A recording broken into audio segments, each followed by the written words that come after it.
Oke, sorry banget beberapa bulan belakangan ini aku sempat vakum di YouTube. Buat kamu yang nungguin tutorial-tutorial di channel ini, sorry banget kalau sempat vakum beberapa bulan ini. Karena alhamdulillah ada beberapa orderan dulu yang harus diselesaikan, jadi ya nggak sempat waktunya buat bikin video di YouTube.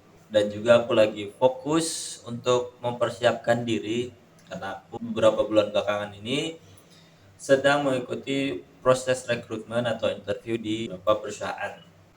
Ya, dan alhamdulillahnya sekarang hari ini beberapa hari yang lalu sih secara resmi aku udah dinyatakan diterima di perusahaan tersebut. Alhamdulillah. Terima kasih banget atas doa teman-teman semua tentu. Dan selain itu juga beberapa waktu yang lalu, nggak jauh, ya nggak lama dari aku dinyatakan diterima itu ada salah satu teman kita yaitu viewers channel ini, mungkin juga subscriber channel ini, dia juga bilang kalau dia baru diterima sebagai pattern maker.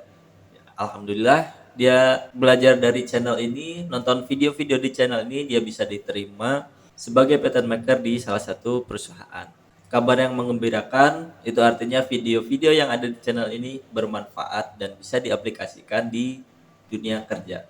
Dan ngomong-ngomong soal interview, hari ini aku mau sharing buat teman-teman yang baru pertama ingin bekerja sebagai pattern maker, mungkin masih bingung atau deg-degan kira-kira kalau interview sebagai pattern maker itu bakal ngapain aja ya? Akan ditanya apa aja dan seperti apa tahapan-tahapannya.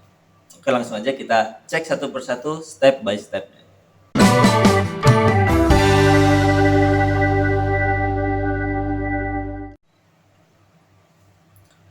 Oke, step pertama tentunya teman-teman, tentunya kamu harus cari lowongan atau perusahaan yang membuka pekerjaan sebagai pattern maker. Nah, lowongan-lowongan ini sekarang gampang banget untuk mencarinya. Yang pertama ada Jobstreet yang sering aku gunakan, lalu ada juga Glints dan juga sosial media teman-teman ataupun LinkedIn. Nah, di situ teman-teman bisa dapat info-info perusahaan mana aja yang sedang membuka lowongan pekerjaan. Yang paling seru itu biasanya di LinkedIn. Kalau profil kita bagus dan sesuai dengan ketentuan-ketentuan yang ditentukan perusahaan itu kita match, biasanya perusahaan akan nawarin kita di chat LinkedIn tersebut. Kalau teman-teman udah ketemu pekerjaan yang sesuai, perusahaan yang dikira teman-teman sesuai, teman-teman tinggal apply di sana dan tunggu balasan dari HR. Nah, biasanya proses ini akan memakan kurang lebih 1 minggu, teman-teman akan dihubungin oleh HR.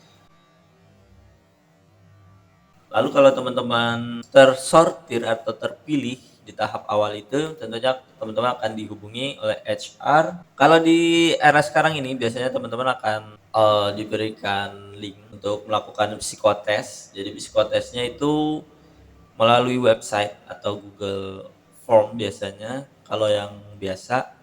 Dan udah banyak juga sih perusahaan-perusahaan yang punya website untuk melakukan psikotes ini. Nah, kalau psikotesnya oke, teman-teman akan dihubungin kembali oleh HR. Nah, biasanya itu teman-teman akan melakukan interview dengan HR. Nah, di era ini biasanya interview dengan HR kebanyakan itu hanya video call saja. Jadi nggak usah datang ke perusahaan tersebut. Tapi ada juga beberapa yang masih harus kita datang ke perusahaan tersebut. Jadi tergantung sistemnya ya. Oke, yang selanjutnya biasanya kalau udah di tahap interview dengan HR akan menghubungi kita kembali dan memberikan kita jadwal kira-kira kapan kita akan melakukan skill test. Di tahap skill test ini ada berbagai macam cara, berbagai macam teknik yang dilakukan oleh perusahaan. Cuman berdasarkan pengalamanku interview sebagai pattern maker itu ada tiga macam atau tiga tipe tes yang dilakukan oleh user-user di perusahaan. Tipe yang pertama itu yang menurut aku paling mudah, itu kita diberikan sampel dan juga size pack, atau biasanya nggak ada size pack, atau biasanya nggak ada sampel tapi kita diberikan full size pack dengan sketch detailnya atau detail dari styling tersebut. Nah, lalu kita disuruh membuat pola menggunakan aplikasi yang kita kuasai atau yang perusahaan tersebut gunakan. Pastikan juga bahwa teman-teman keahliannya match dengan aplikasi yang ada di perusahaan tersebut. Biar nanti kalau sampai di sana itu nggak bingung. Nah, kenapa mudah? Karena semua poin-poin measurement yang kita butuhkan untuk membuat pola itu sudah diberikan di size pack tersebut. Ini yang menurutku tahap paling mudah. Nah, lalu tipe yang kedua, ini yang udah mulai naik level nih. Tipe yang kedua, itu kita nggak diberi size pack full. Nah, biasanya size pack-nya itu hanya beberapa poin penting saja, tapi kita masih diberikan style detail. Nah, jadi dari styling itu detailnya masih ada. Jadi kita masih mudah lah, masih punya gambaran untuk membuat polanya. Tapi speknya udah mulai berkurang, nggak selengkap yang tadi di awal itu. Hanya beberapa poin penting saja yang ada di size spec tersebut. Nah, lalu tipe yang ketiga. Nah, tipe yang ketiga ini yang menurut pengalamanku yang paling ekstrim. Jadi kita cuma dikasih foto tanpa keterangan apapun dan hanya diberikan ukuran satu poin ukuran saja, yaitu lebar dada atau chest width. Sisanya kita harus improve sendiri ukurannya seperti apa agar sesuai dengan styling yang ada di foto tersebut tanpa detail apapun, hanya satu ukuran. Dan ya, itu luar biasa banget, dan ini menurutku tingkatan tes yang paling sulit dari yang pernah aku lakukan. Nah, di tahap ini barulah kita mulai membahas teknik-teknik yang biasa dilakukan dalam pembuatan pola, atau interviewnya itu udah mulai masuk ke technical. Misalkan pertanyaan-pertanyaan yang sering diajukan itu, teman-teman biasanya bikin pola untuk styling seperti apa? Itu biasa diajukan dan pasti akan diajukan. Terutama buat yang akunya udah pengalaman bekerja sebagai pattern maker.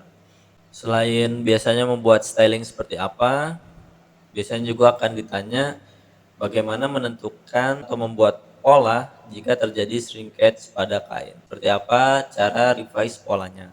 Lalu untuk membuat pola kain rajut dan juga kain woven itu seperti apa tekniknya? Ataukah sama aja?